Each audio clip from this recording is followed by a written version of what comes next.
আসসালামু আলাইকুম রহমতুল্লাহ। নবী মুসা আলাহি ওয়াসাল্লামের যুগের ঘটনা।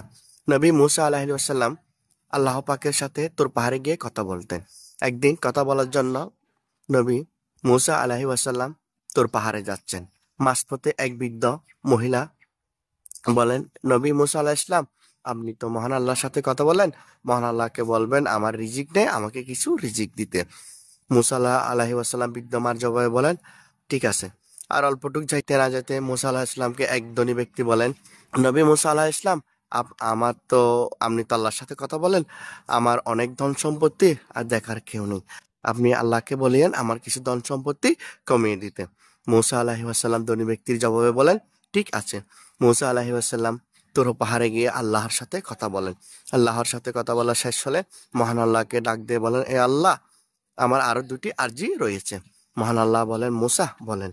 মুসা আলাহ ইসলাম তখন বৃদ্ধ মহিলার কথাটি বলেন, আল্লাহ, আমি আসার সময় এক বৃদ্ধ মা আমাকে বলেন ওনার নাকি রিজিক নেই, কিছু রিজিক দিতে। মহান আল্লাহ মুসার জবাবে বলেন, ওনাকে আজ থেকে বলবেন আমার শুক্রিয়া আদায় করতে। মুসা আলাহ ইসলাম তারপর বলেন ওই ধনী ব্যক্তির কথা। মুসা আলাহ ইসলাম বলেন, আমি আসার সময় আরেক ব্যক্তি ধনী লোক আমাকে বলেন ওনার নাকি ধন সম্পত্তি অনেক, কিন্তু দেখার কেউ নেই, কিছু ধন সম্পত্তি কমিয়ে দিতে। মুসা আলাহ ইসলাম বলেন, ঠিক আছে, ওনাকে বলবেন আজ থেকে আমার শুক্রিয়া বন্ধ করে দিতে। তো মুসা আলাহ ইসলাম কথা বলে তোর পাহাড় থেকে চলে আসতেছেন। চলে আসার পথে ওই ধনী ব্যক্তি মুসা আলাহ ইসলামকে বলেন, নবী মুসা আলাহ ইসলাম, আপনি তো কথা বলছেন, মহান আল্লাহ কি বলছে? তখন ওই ধনী ব্যক্তির জবাবে মুসা আলাহ ইসলাম বলেন, মহান আল্লাহ বলছেন আপনাকে আজ থেকে মহান আল্লাহ শুক্রিয়া বন্ধ করে দিতে। তখন ওই ধনী ব্যক্তি বলেন, যে মহান আল্লাহ আমাকে রিজিক দে, যে মহান আল্লাহ আমাকে হাঁটা চলা সবকিছু করায়, ওই মহান আল্লাহ নাফরমানি আমি কখনো করতে পারবো না। আমার ধন সম্পত্তি বেড়ে যাক, আমি মহান আল্লাহ শুক্রিয়া বন্ধ করতে পারবো না। ওই ব্যক্তির আর ধন সম্পত্তি বেড়ে যায়।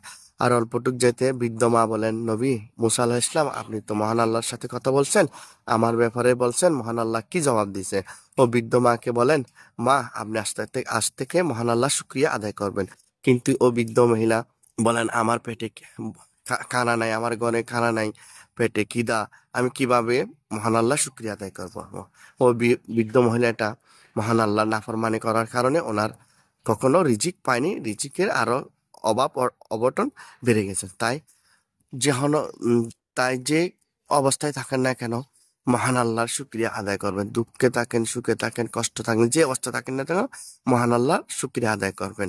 মহান আল্লাহ কাকে কখন কি দিবেন আপনারা আপনি আমি কখনো বুঝতে পারবো না। আল্লাহ দিলে, আল্লাহ যদি দেয় তখন আমরা রাখতে পারবো না। তাই মহান আল্লাহ ধৈর্যশীলদের খুবই খুবই পছন্দ করে। ধৈর্যশীলদের সাথে মহান আল্লাহ আছেন। তাই প্রতিনিয়ত যে কোনো অবস্থায় থাকে না কেন, মহান আল্লাহ শুক্রিয়া আদায় করবেন।